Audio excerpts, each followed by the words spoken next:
This is a Range Rover Sport. Instead of doing our typical review, we decided to open the floor to you and answer questions submitted at KBB.com. Here then are our thoughtful answers.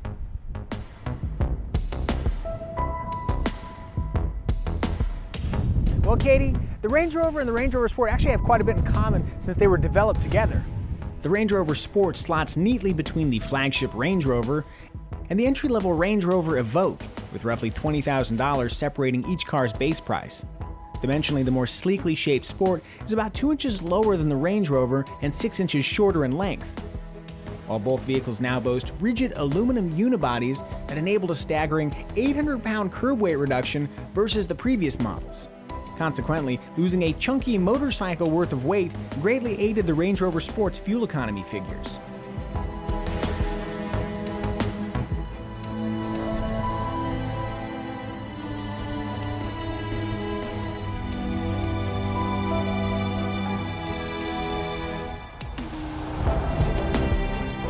Fair question given the Sport's major weight loss. Everything we need to know is right down here at the bottom of the B pillar.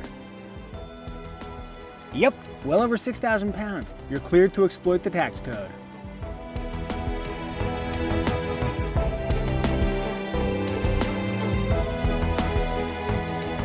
Yeah, actually it does. There's decent grip in the corners, the body doesn't lean like a canoe, and the steering, though a little light on feel, is quick enough to give a sense of agility. In V8 models, you can also enter dynamic mode, which firms the suspension, reduces body lean even further, and adjusts the transmission, throttle, steering, and stability controls for even more engaged driving. Look at how engaged I am. I'm pretty engaged. Let's see.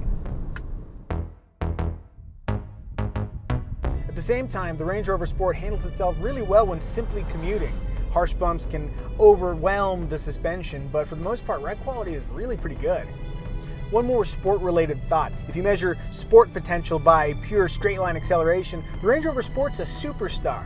The basic V6, which is supercharged, can get you from 0 to 60 in about 6.9 seconds, but this supercharged V8 with its 510 horsepower output, it'll do that run in about 5 seconds. Just so you know, 5 seconds from 0 to 60 is very fast. Oh God, we're going very fast. Whether you choose the V6 or the V8, you'll get to enjoy this wonderful 8-speed automatic transmission. It's both silky and swift.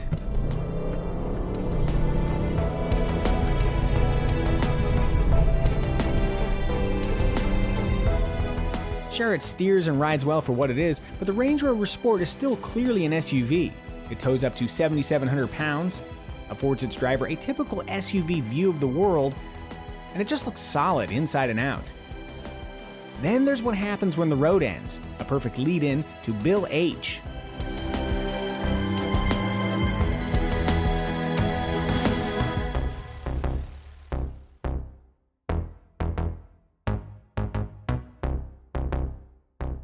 I'll be honest, I actually haven't driven any classic Range Rovers. What I can say is that even though Land Rover claims this is the fastest, most agile Range Rover ever, it's no prude off-road.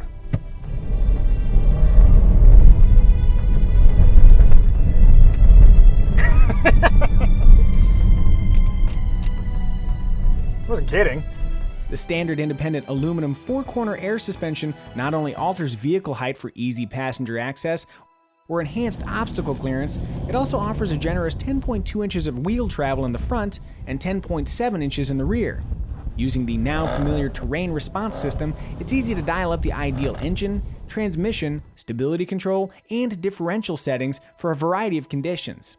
In higher trims, you can also just mash the button to enter auto mode, in case you can't be bothered to actually look at the range you're roving over. For extra serious terrain, the standard torsion center differential can be replaced with an optional 2-speed locking transfer case capable of sending 100% of the engine's torque to either the front or rear tires. Perhaps the biggest difference between this and classic Range Rovers is that it almost feels like this is too posh to bash along rugged trails. Notice they say almost.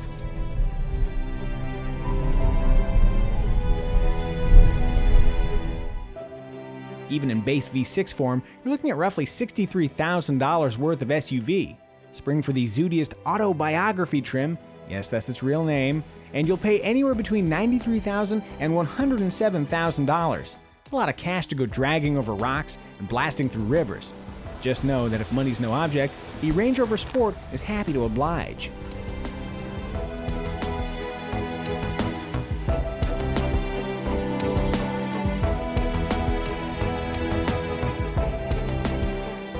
Not much. This particular version doesn't have the third row seats, but let's imagine what it's like to sit in the space.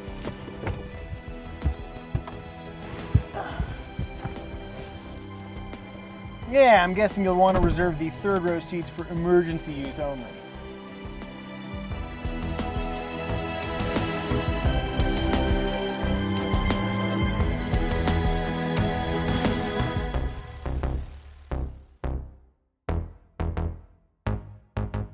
That's tough since the Land Rover people kind of checked all the option boxes when figuring out which cool features to offer. Some quick highlights include blind spot warning, cross-traffic warning, dynamic cruise control that can bring the vehicle to a complete stop, and a very straightforward self-parking system.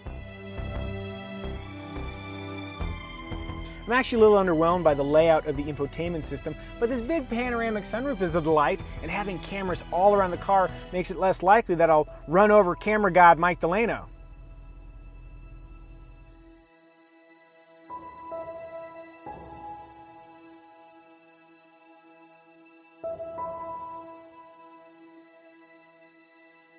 All that said, maybe the coolest feature is the Meridian Signature Audio Package. From a simple numbers perspective, its 1700 watts of power and 23 speakers are really impressive. Oh, and it sounds good too. In case you were wondering, there are plenty of alternatives in the sport-oriented luxury SUV space, like the cheaper BMW X5 and the Audi Q7, though both lack the Range Rover Sport's sporty edge. The BMW X6 and Porsche Cayenne S have prices and demeanors closer to the Range Rover Sport, but neither offers three-row seating. Still, there are a few nagging questions about the Range Rover Sport when it comes to resale values and build quality. For example, during our shoot, the blind spot warning systems only worked intermittently, and this grab handle broke because somebody used it as a grab handle. But even with those issues, it's really hard to deny the Range Rover Sport's charm. It looks great, drives wonderfully wherever you take it, and has the kind of coolness most SUVs only dream of. And if you think about it, in the luxury SUV category, is it cool? Might be the only question that really matters.